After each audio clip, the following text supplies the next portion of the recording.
Hey everyone, thanks for joining and most probably welcome back. So, I would like to start this presentation with a very important question, a question that's been circulating online for the past year and two. It's a big statement actually. The question is SEO dead? Like, I've been seeing this for the past 2 years since AEO, GEO became a thing. And I would like to hear from you actually in the chat. Make sure, like when you send something in the chat, select to everyone, not just the host and the panelists. So this way everyone can see what you're writing. But let me know in the chat right now with a yes or no if you think in 2026 SEO is that. No, no, no. Nope, it's solid. It's definitely not. No, many tactics keep the same. No, but taking different direction. No, still a lot of traffic. I think almost everyone, we have, I think, the same opinion. Of course not. SEO is not dead. Of course, now in 2026, we have new priorities because we have a new channel. We want our brand to be cited by these LLMs. But if you want to follow the best practices to get more citations by these LLM, their fundamental elements are very similar to the fundamental elements of SEO. Like that's not changing. Like many of you said right now in the chat, it is evolving. So SEO is not going away. It's not dying. It's just evolving to something else. And there's lots of data to back that up because let's say you want to, improve your organic content or you want to get cited more by the LLMs. Either way, you should have good content to begin with. That's not changing. So whether it's written by AI, whether it's written by humans, make sure that you have good content that people engage with, people share. Also, make sure that your website is fully optimized, it's fast, it's secure, it's optimized, the HTML is clean. All of these fundamentals are still there. As I was mentioning, SEO is here to stay, and there's lots of research that back up this claim. One of them is by Ahrefs. And in this study specifically, they looked at Google AI overview citations. And they discovered that 37.9% of these citations, they come from articles that are ranked in the top 10 on Google. Then we have 31.2% are ranked between 11 and 100, and then 31% they don't even rank in the top 100. Now you might tell me, Tarek, 31% don't even rank in the top 100, so that means SEO, yeah, it's dying or it's changing. Well, you have to know that most of these links in the 31% are YouTube videos, which is a completely different story, different topic around how YouTube is its popularity is increasing and also its impact is increasing. It's a different thing. But if we focus on this part here, the most citations are still coming from the first page. And even if you look at the 31.2%, if you want to rank in the top 20, top 30, also SEO fundamentals are very important for you to rank in that range. So yeah, nothing is changing. Articles are being cited from the first page. However, most of these articles are losing lots of clicks and lots of traffics because of Google AI overview. In the same study by Ahrefs, they discovered that most of the articles in the first page, they are losing lots of traffic. So on average, articles that had the position number one, they lost 58%. So their click-through rate decreased by 58%. If you were number two, your CTR decreased by 50%, 46%, 38%, and so on. So that's lots of traffic that's being lost by these organic articles. And I see myself in this because this is how I behave nowadays. Let's say I go on Google right now and I search for how to A/B test. The first thing I see is an AI overview. I read it and I move on with my life. Honestly, I don't even scroll down anymore to check the blog articles. And I don't even check the citations. I get my answer and I move on to the next thing. Now, of course, if I'm doing more research, then I might check the citations. But nowadays, I'm honestly not even checking the articles right there. And one of these articles is a CXL article, by the way. What is A/B testing? And we've seen in our data, yeah, traffic decreased on that page since the introduction of Google AI overviews. So now, like the strategy is evolving, in which yes, we have to keep optimizing for SEO, but also we have to adapt our content to make sure we get cited more. So the fundamentals are the same, but the way you write your copy now is going to change a bit because you want to write your copy in a way that makes it easy for LLMs to get the answer as soon as possible. So the first few automations I'm going to share with you are revolved around Google AI overviews. So in the first part, basically, I'm gonna create an automation that can help you analyze or track if you're being cited in these Google AI overviews. And if the answer is no, I want to understand who is being cited, check their articles, and understand what they're doing differently. This is something I've been doing since I started in marketing. Whenever I'm trying to figure out something, I looked at brands, I look at people who did that before me, and try to reverse engineer their process so I can understand how they became successful. The same thing here with SEO, GEO, AIO. I want to understand articles that are being cited. I want to check them. I want to understand what they're doing differently. And nowadays, with tools like Claude Code and n8n, it's easy to set up an agent that can do that for me. So that's what we're gonna do first. Now, of course, there are many AI tracking tools out there. Um, they are not the cheapest. It depends on which one you go for. But if you want to start small, test things out, and if you already have an n8n subscription, the following automation can help you get started. So this is the first automation. And to run this properly, I'm going to walk you through it step by step. To run this properly, there is one important tool that we need that can help us build this visibility tracker automation. And this tool is this one. It's called SearchAPI.io. By the way, all of the tools I'm mentioning and some of the templates I'm going to share with you are in the resource tab on Zoom, so you can check them out. So this tool, searchapi.io, it's going to connect to Google.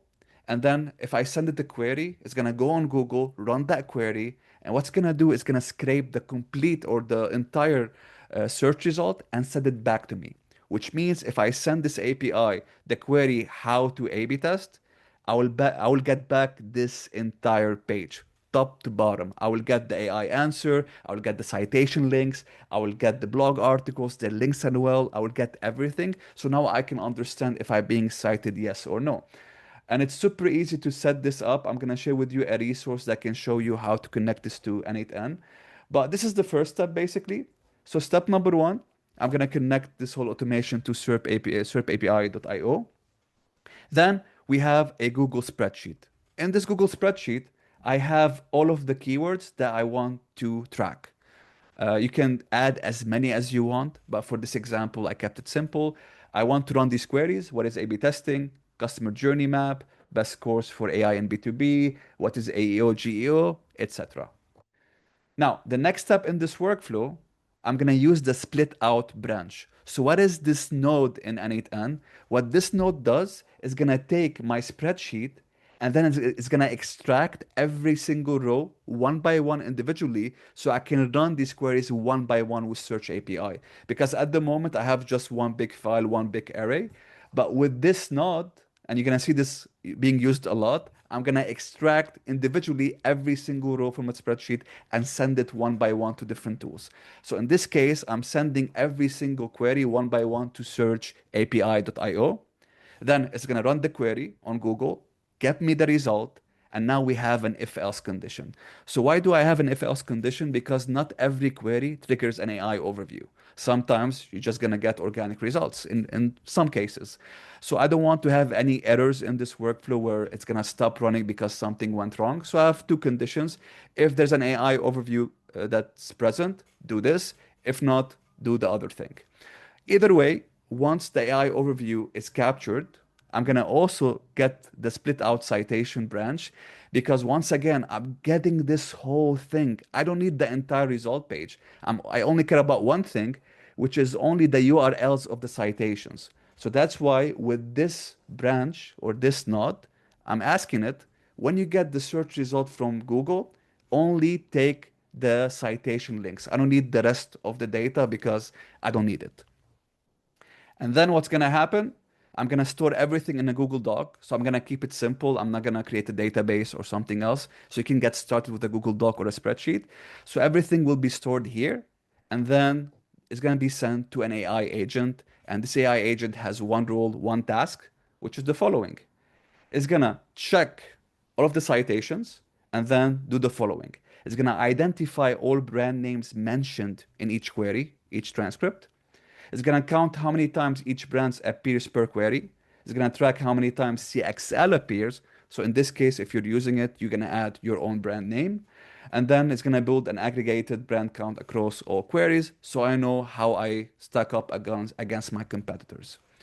If I show you how it's gonna run, I'm gonna just run it quickly. So now you can see we have it was able to get the queries. It went to Google AI Overview. Now it's running everything one by one, and it's gonna store them in this document right here. So you can see how every single second we have a new URL that's being added here.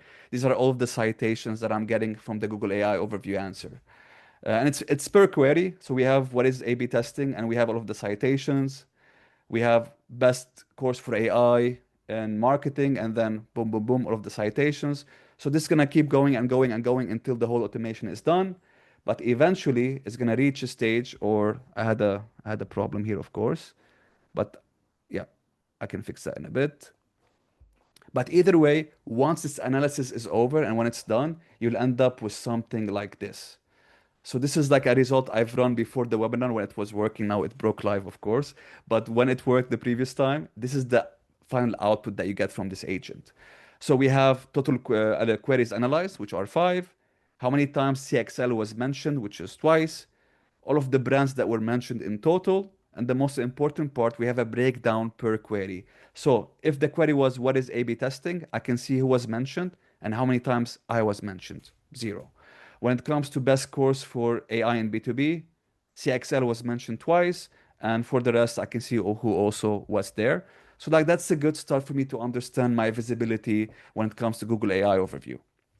However, there's one problem with this view is that only I am able to use it. So if I want to share this with my team, it's not the most visual thing.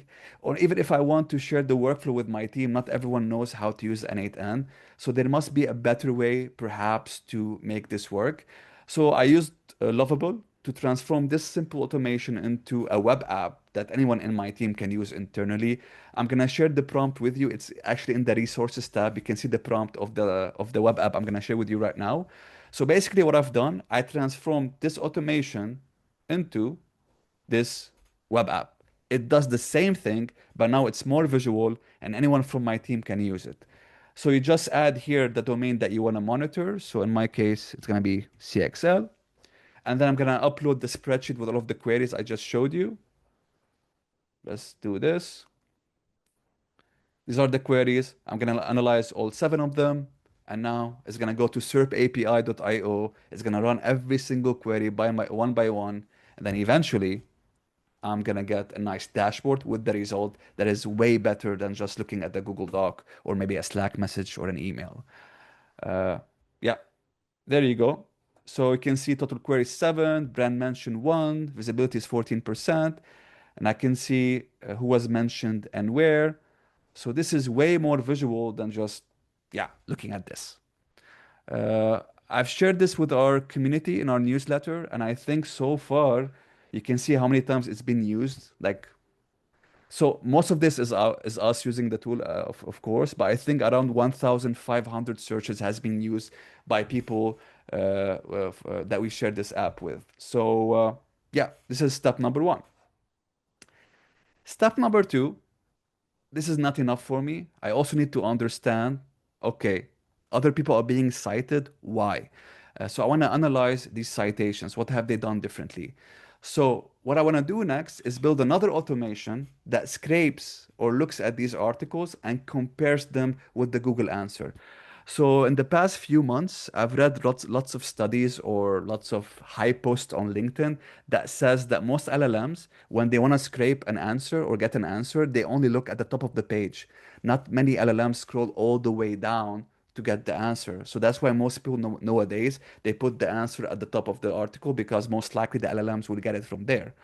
So I was like, okay, now with this tool that I have, which is searchapi.io, I'm able to get the citations URL. So I'm able to read these articles. Why not optimize its automation so I can compare the Google answer to the citation page and see from which part of that page it was able to extract the answer.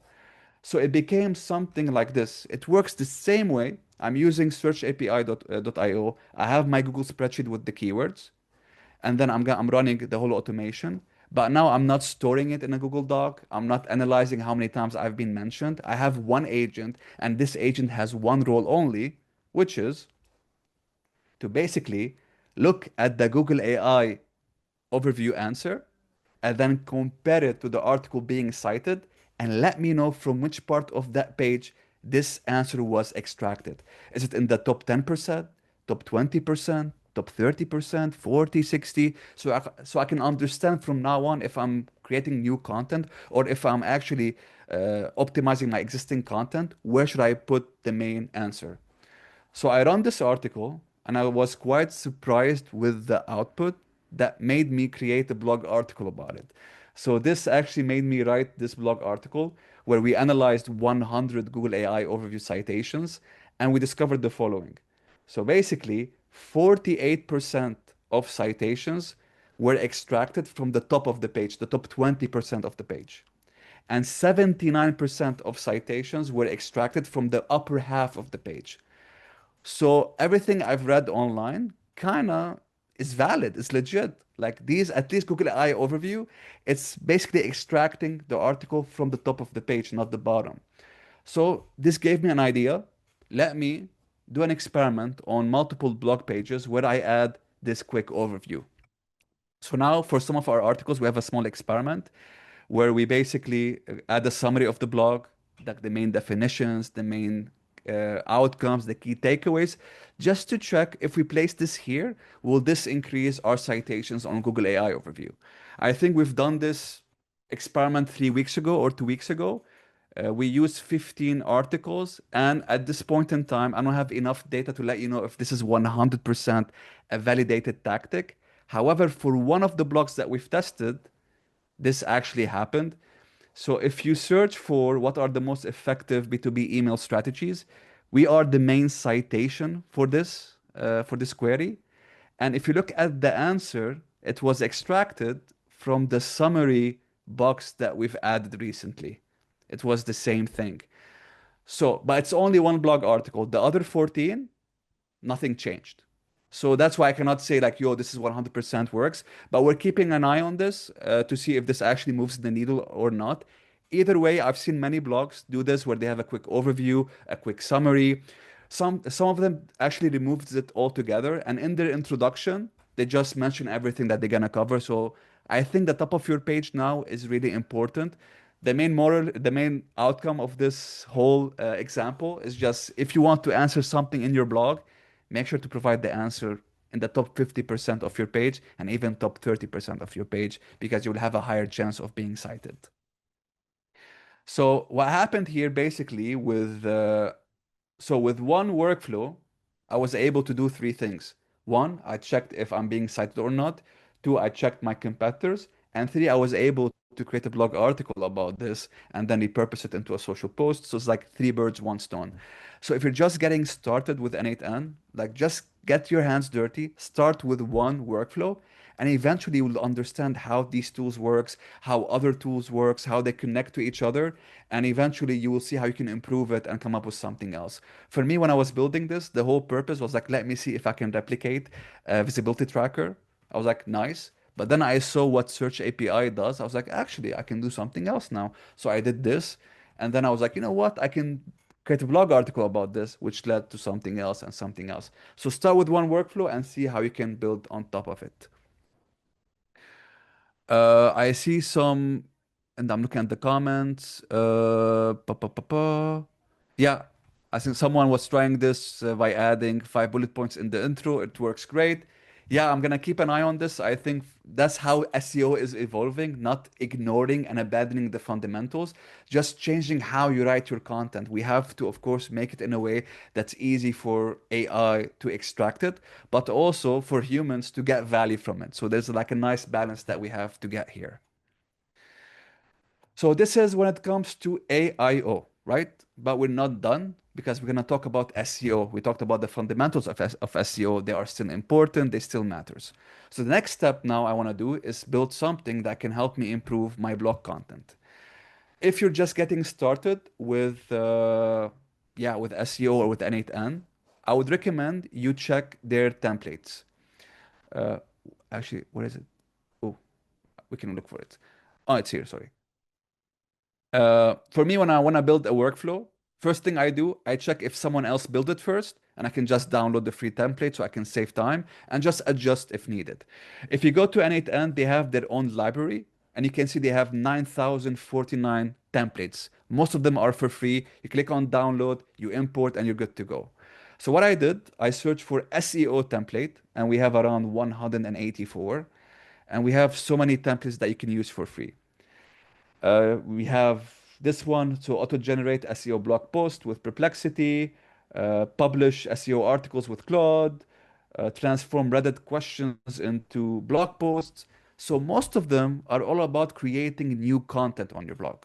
But for me, I wanted to focus on something else, which is keeping my blog fresh. How can I keep my content up to date? Because we have lots of articles that are getting lots of traffic at the moment, but that traffic is dropping. Sometimes the performance of this page is dropping, which means I have to improve it. I have to keep it up to date. Maybe there's new frameworks, new tools that can help people who's reading this implement the main learnings much, much faster. So they're missing this. So my main purpose now is to keep my blog fresh, which is why I built the follow-up automation, not this one, sorry, this one. So for me to understand which blog articles I have to improve, I have to integrate and link my n8n account to my Google Search Console data. So on Google Search Console, I have every of the performance of CXL on Google, so I can see which landing pages are getting the most traffic organically. I can see which keywords are getting, are sending the most traffic to these landing pages. I can check impressions, clicks, click-through rate, and also the average position of these pages on Google. So this is where everything is saved and stored. There's lots of data, so I want an agent to just analyze all of this data and let me know where I have to improve. So also in the resources tab, I have a video for you that can help you set up your Google Search Console link with n8n. So feel free to watch it and you can link this within 5 minutes easily.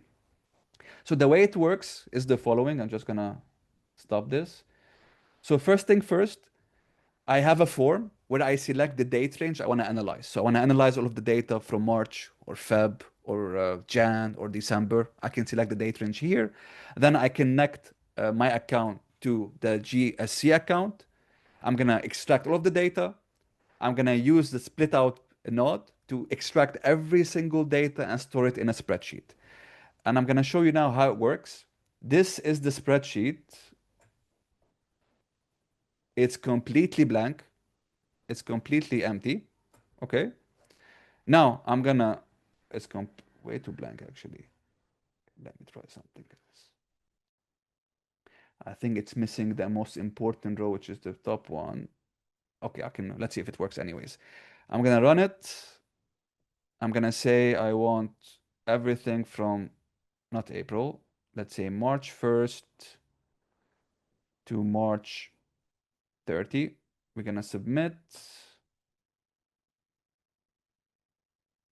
It's running, it's putting the data. I think we might encounter an error. Hopefully not. Let's see. So now it's trying to add everything on Google Search, yeah, on the spreadsheet. If I go back, nice, it worked actually. So this is all of my Google Search Console data. I have everything I need. I have the landing page, the keyword, and most importantly, the clicks, the impressions, and the average position of these pages. It's 2,000 rows of data. Of course, Tariq by himself won't be able to analyze this. I don't know how to use spreadsheet formulas. So what I'm gonna do now, I'm gonna have an agent analyze this spreadsheet to let me know what's happening. Now you must be wondering why are these agents disconnected from the whole flow? I'm gonna share why in a bit, but first I'm gonna show you the functionality of each agent. So I have 3 agents, and each agent has a specific task. Okay. So the first one has one task, which is to identify the top 3 pages that are performing well organically for CXL. It has to tell me which pages are comfortably in the first position or the second position, but also it has to warn me like, hey, Tariq, you have 5 articles. They are in position 3, and they are at risk of being pushed out of the top 3 zone. The top 3 zone organically on Google is like the best seat in the house. So if you are in the top 3, you get the most clicks, obviously. And I don't want my articles to fall from that zone, which is the top 3. So this agent tells me which articles are at risk. Then we have the second agent. He's going to look at the articles between the top 5 to the top 10. And it's gonna tell me two things. One, which articles are at the like they are very close to the top three zone. So maybe they are position five or position six. So they are very close to making it. So it's gonna tell me to improve them. And also it's gonna warn me that I have few articles that are on the verge of being pushed from the first page altogether. So once again, opportunities and risks. And the third one is going to look at all of the articles from the top 10 to top 100, and it's going to tell me which articles have the highest chance of reaching the first page, so I can also focus on them. So each one has its own role to analyze my data set. Now, if you're wondering why I have three agents, I tried this with one agent that was doing everything. So it was identifying the top three, the top five, the top 100, and that agent, like his brain were fried, lots of hallucinations, like zero accurate data. I was like, okay, maybe it's too much for an agent. So let me break it down to three agents, all of them doing specific tasks. I tried that and I linked the spreadsheet automatically to each agent, but they were taking forever to analyze the data set. Like it would take 20 minutes and they're still analyzing it, analyzing it, analyzing it. And I started to understand why, because basically this spreadsheet has 2000 rows and each row has six columns, so there's so much data in there for this agent to analyze. So when you do it for some reason on n8n, it takes lots of time. But what I discovered, I can actually export this spreadsheet as a CSV file, go straight to ChatGPT, go straight to Gemini, upload it, and just run the prompt in it, which is this one, and I will get the analysis in like 3 seconds. So that's why I kept these agents, because they can help me just go in there, copy the prompt, and then move on. So what I did, I go to Gemini now. You can see I upload the CSV file that I was able to generate earlier. I copy paste the prompt from the agent. And honestly, it takes 5 seconds. I get the analysis that I need. So in this example, it's telling me like, hey, this blog article, its average position is 3, critical update. It's about to be dropped from the top 3 zone, focus on it. So now I do this manually. I discovered when it comes to n8n, not everything has to be automated from A to Z. There will be some parts of the automation that will break that I can do manually. This still saves me lots of time by analyzing the whole data set. So I'm happy with how it works right now. And eventually, when you run all three agents, you will have this spreadsheet, which is my action plan for the upcoming few weeks or the upcoming few months. So this is the top 5 area. So I have which articles I have to focus on, which is this one, and this one, because they are at risk of falling out from the top 3 page. You can see that average position is 2.7, 2.6, and 3.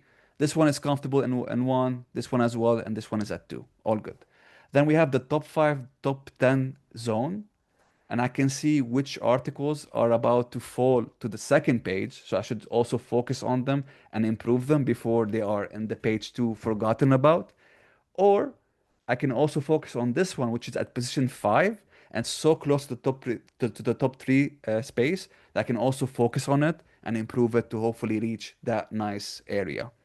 And then we have everything outside of the top 10, and you can see which ones are the closest to the page 1 area. So it's this one, it's 11 at the moment. This one is 11.6, 10.8. So if I focus on them, if I can improve them, hopefully I can push them over the line so they are in the first position. So yeah, like this is usually the action plan that I get. And now I can use all of these AI tools to start writing the content and improving it. But as I mentioned, I have a plan, and I'm gonna show you the plan right now. This is my plan from the workflow. I forgot to share this actually before I showed this demo. So what I want to do is what I showed you right now is use Google Search Console data to identify my opportunities and the gaps. And now I want to look at my competitors. So there are lots of people, lots of brands, lots of articles that are outranking me. I want to one more time scrape every single blog article, see what they have in common, see what I have, and do a gap analysis to see what I'm missing so I can add that to my blog so that can maybe hopefully move the needle a bit. And to do so, we have the second part of this automation, which is a bit longer, a bit more in depth, which is this one. This one scrapes all of the blogs that are ranking above me. In this case, I'm not going to use an agent that's going to go on the page because you can do this where you have OpenAI and can actually browse that page, but it's too slow if you're gonna give it 10 pages at the same time, or 20 pages at the same time, or 30 pages at the same time. To scrape the whole content, I'm using this web scraper. It's called Firecrawl. It's also in the resources tab if you want to create an account. They have a free plan. They also have a basic plan. So it's not that expensive. And this is one of the best scrapers online, to be fair. And I use it to scrape all of the blocks of the competitors. Like it scrapes the whole thing, the whole HTML. And the way it works is the following. So step number one, I'm going to connect the spreadsheet where I have my action plan, this one, to this workflow. Step number two, we have the split out node, so I can take every single query one by one. And then we're going to create a Google Doc where we're going to store the CXL blog article and the competitors blog articles all in one place. To keep it simple, I'm using Google Doc, but to improve this now, I'm connecting this to GitHub so I can store the articles in GitHub and then maybe Claude Code in the like later on can write the content.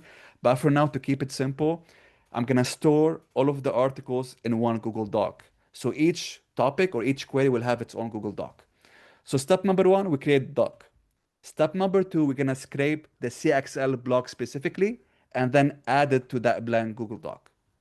Step number three, I'm gonna go to searchapi.io, do the same process as before. I'm gonna go on Google, search for that specific query, see the top five ranked articles, and then scrape their blog one by one using Firecrawl. And then add that content to the same Google Doc. And then eventually, the agent is going to analyze everything, is going to analyze the competitors, is going to analyze my blog, and let me know what they're doing and what I'm missing so I can optimize this. I'm going to run it quickly so you can see how it can look like. To do this, I just need to, let me actually connect this quickly.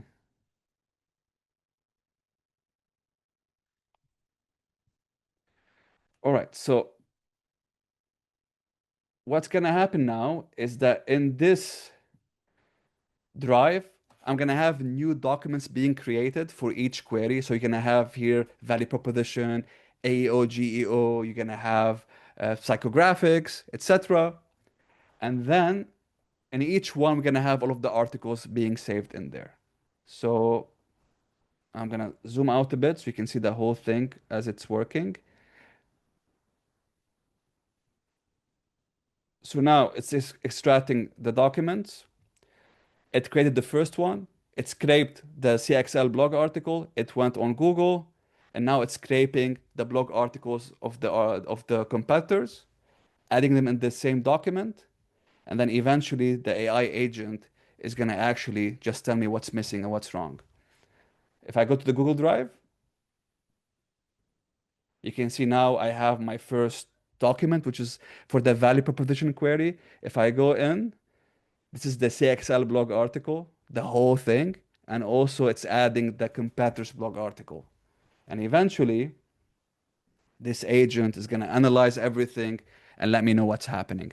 I'm not going to make you wait for the whole thing, of course. So I'm going to show you how it's going to look like. It's still working. We have 7 queries, so it's going to do it 7 times. I'm going to stop it for now. But eventually, this is the final outcome. So I have one brief explaining everything I have to improve in my article. So, recommendation for our value proposition article. First, we're going to look at the competitors, what they're doing. So, what they have in common. So, in 5 articles, all of these 5 competitors, they were talking about the same thing, which is the importance, obviously, of value proposition. But they also added jobs to be done, which is something that we don't have. They mentioned jobs to be done a lot when it comes to value proposition. They also had a template. They had a file that you can download, you can get started. So I can see what they have in common. The second part is the CXL gap analysis. So specific elements competitors have that CXL is missing. So what are we missing that they have and that we don't? Jobs to be done theory. Else, formal frameworks and tools like the value proposition Canva. They also have personal value proposition and professional positioning. So they mention 2 things that we don't mention. So I can get all of the gaps and then I have an action plan on how to improve this. So high impact experiments, I have to add a dedicated section to the jobs to be done theory. I have to introduce a Canva, etc., etc., etc. So I have this for every single landing page that you saw in my spreadsheet. The same thing with psychographics. I understand what the competitors are doing in common, what I'm missing, and how to improve it. Now, the next step is to actually improve that blog and put it online. So what happens next, it's not covered in this webinar. So what I'm doing next, and it's still a work in progress, is actually I'm connecting this to Claude Code. So now Claude Code gets these briefs and it's gonna write and optimize the content for me. I'm gonna show you a sample. So for example, here we have the psychographic, I think this is the psychographic blog. If I go to GitHub, this is the blog. It was improved by Claude Code. I'm gonna show you what it improved right now. So at the end, Claude Code left me a note on the changes it made. So it added a comprehensive framework section covering new models. But a few things from the brief here I want to show you that it was able to add is this one. It told me to make sure, let me try to find it, sorry, this one. So I have to talk about ethical and privacy when it comes to psychographic. I also have to talk about predictive analytics trends, which is something that is not existing in my blog, and Claude Code was able to add it. So at the end, we have a section on how like this impacts privacy and ethical considerations. And also we have a sections regarding, I think, predictive analytics. We also have a copywriter in the team that's gonna do a sanity check on this to see if it's good enough or not. If not, okay, how can we train Claude Code even more to give us a better update? But this is something that we're doing for multiple blogs, and yeah, I think it can speed up a lot of things. A few things I'm gonna share with you guys. I'm gonna share. Uh, you have the prompt to write your own visibility tracker. It's in the guide. And also, I gave you the template for this one that can help you connect your Google Search Console account to n8n. And you can run the prompts I run to get my brief to understand which top 5, top 10, or top 50 landing pages for me to focus on. And there's also another workflow, but I think we're gonna cover more of that in the upcoming session. I think it's a nice transition to what I want to cover next. This was just a sneak peek of what we have upcoming at CXL. So we have lots of AI courses coming up from June to September. One of them is around AI. One of them is about SEO and AEO and GEO. I'll be hosting that course myself, which is this one. Uh, but this one will cover more Claude Code. So we're gonna talk more about how you can write new content, how you can improve the content that you just saw right now, also how to do lots of audits, technical audits, etc. So you can really start optimizing everything around your blog. So we have this course and we have 7 other courses as well. I'm gonna go to this page. You'll find this page in the chat. So we have 7 courses in total every Tuesday from June to September. In June, I'll be hosting 4 sessions, 2 courses, one around content creation regarding social, specifically for social, and also for SEO to talk more in depth about what I just covered. And then in July, we're going to talk more about ads and also GTM strategies. In August, it's about building lovable apps using also you can use Replit to generate more leads. And we're going to optimize B2B content funnels with AI. And then in September, we're going to talk more about agencies and how they can prepare themselves for this AI age because client expectations are changing. So all 7 sessions, all 7 courses, 12 sessions are for $499. And if you want to only buy one, let's say you only want to buy the SEO one, it's for $150. Prices will increase starting May 31st. So if you want to buy them, I think yeah, the time is in the upcoming days. All right. So first question, is there a tool you can recommend that displays AI search results and AI overview, not just from Google, but from all major LLMs? Do you have any recommendations? Uh, yeah, so if you want to do this internally, like I did right now with what I built with SERP API, I think SERP API is still limited to Bing and to Google, but if you want ChatGPT, if you want Perplexity, Claude, the tool we're using at the moment, it's called Omnia.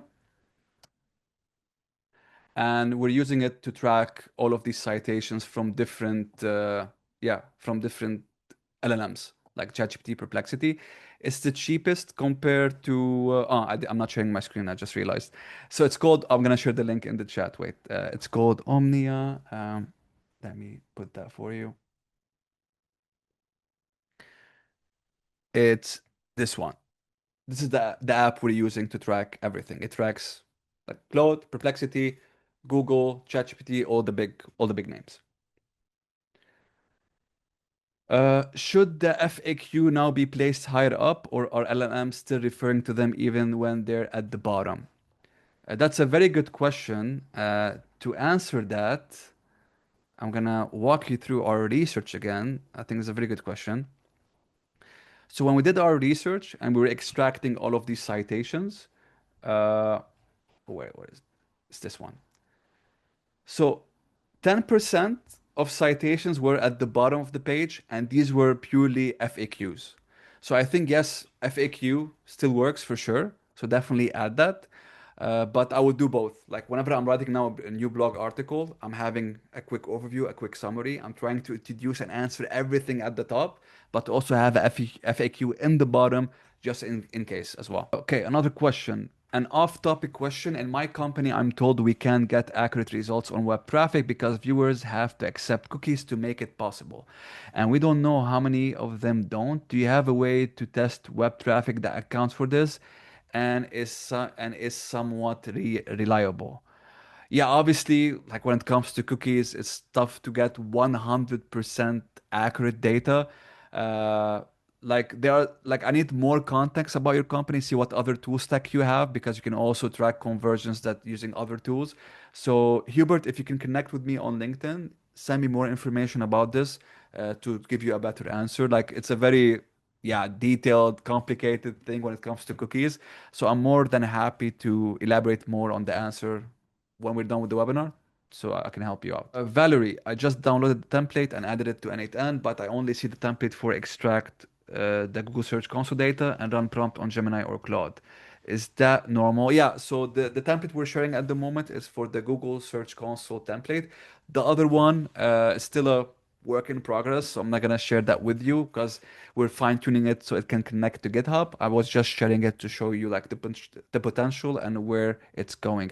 But for now, I think if you can use the first template, it's more than enough to help you hopefully get started to understand what you need to improve and optimize. Okay, another question. I noticed when you run the first automation looking at the brand CXL mentions, the output on your manual automation showed two brand mentions. But when you ran this through the front end for your team, I believe it was only showed one time. Did it run a different automation, or this is showing how outputs can differ when you run the same automation twice? Exactly. Like for now, if you go now on Google and you search for something, one time it's gonna give you different like a set of citations. Try it again, refresh the page. It's gonna give you different citations. So citations change all the time depending on your user. So of course it's gonna be different every time you run it. The goal is to improve it overall, so you get a higher chance of being cited, but you won't be cited every single time for sure. It's gonna change. Off topic, I think the content and knowledge you've shared here are brilliant. Thank you so much. Happy that you enjoyed them both today and over the past few days. But for a complete beginner to n8n, it's all a bit overwhelming and hard to grasp. How are the courses structured? Do they start from the very beginning? I'm a bit worried about paying for a course that I might not be able to understand or to keep up with. That's a very good question. So when you join our courses, we're gonna dive straight away into how you can create these automations and these nodes, but we won't show you like okay how you can set up your account or how to connect to different APIs. We are planning to record videos that we're gonna share with you beforehand to keep you up to date about how you can set up the accounts, how you can create an account on OpenAI to set up the OpenAI key. It won't be done in the live session, so we're gonna share the fundamentals beforehand via recordings, and during the live session we can get a head start and we can start implementing around the topics that we're talking about, whether it's SEO, ads, or something else. So you can expect lots of recordings before, but it won't be covered in the live session. I think it's really interesting to run this kind of research or experiment on product or service pages since they usually don't have much text at the top because of UI UX constraints. It's an interesting balance between content and design. How do you optimize your product pages for LLMs? And sorry for all the question. No, like, please, happy to answer as many as I can. Uh, so to answer your questions, also for the product pages, it's about understanding, like, okay, when LLMs are looking for answers, what do they look for? Do they look for example, in our case, it's a course, right? We sell courses. Do they look at curriculum? Do they look at testimonials and reviews? How do they make these decisions? So we try to see what other, of course, pages are getting cited and understand like how these LLMs give these recommendations and optimize the page accordingly. So usually for product pages, they don't tend to trigger AI overviews. Like most AI overviews, like they are triggered by informational queries, like how to A/B test or how to create a social media post or whatever. But usually, if it's a commercial query, like okay, what is the best tool or how can I solve this problem? Yeah, they don't tend to trigger AI overviews. They trigger the product pages organically. So when it comes to fixing product pages, I would focus on the pain points. I would focus on the persona, make it link to the query, and so on. But yeah, you'd have to do lots of keyword research to understand like what queries are triggering it and optimize accordingly. How much AI you use in writing the content for your website? I could see Claude Code suggested improvement for your existing content. I wonder how much AI is involved in the original content. So for the OG content, at least when it comes to the blogs, I'm still writing them, but like I'm not using like AI is not writing the whole thing. I'm using it with the help of AI. So I write the first draft myself, and then I would give it to ChatGPT or Claude, and I was like, hey, can you improve it a bit, fix the English, fix the vocab, make it more of a brand. But the first draft always comes from me, till this point at least. But now with Claude Code, I see how easy it is to train it around the tone of voice. So now we're testing it to see like, can it create content from scratch? We also have an editor that works with us. She's reviewing the content, make sure everything is on brand. At the moment, we don't use it 100% to write the whole content, but definitely I think it might be moving forward, which is something that we're testing. But either way, I would say usually the first draft comes from us just to make sure that the tone is there and our identity is there. Lots of questions about sharing the tools and the workflows. They are all, guys, in the resource tab on Zoom. We have the links to the tools, the prompt for the Lovable app, and the first workflow on n8n. And the session is being recorded and the recording will be shared with you. Can I combine data from multiple sources into one workflow so we are not manually copying data from different platforms into the master spreadsheet? Yes, you can combine different data from different sources if you have API access. So you can combine the data from Ahref with maybe your GA4 data. I think, anyways, Ahref has access to your GA4 data and Google Search Console, so you don't need to combine them. But if you're using any third-party tools, if you have their API, feel free to connect that to n8n and extract all of the data and combine it into one place. Along with the recording, is the resource also available on CXL? Yes, it is. Okay, I think I didn't miss any more questions, if I'm not mistaken. If not, guys, I hope you found this session useful. If you have any more questions, by the way, you can add me on LinkedIn. I'm more than happy to answer them over there. Cool. Thank you.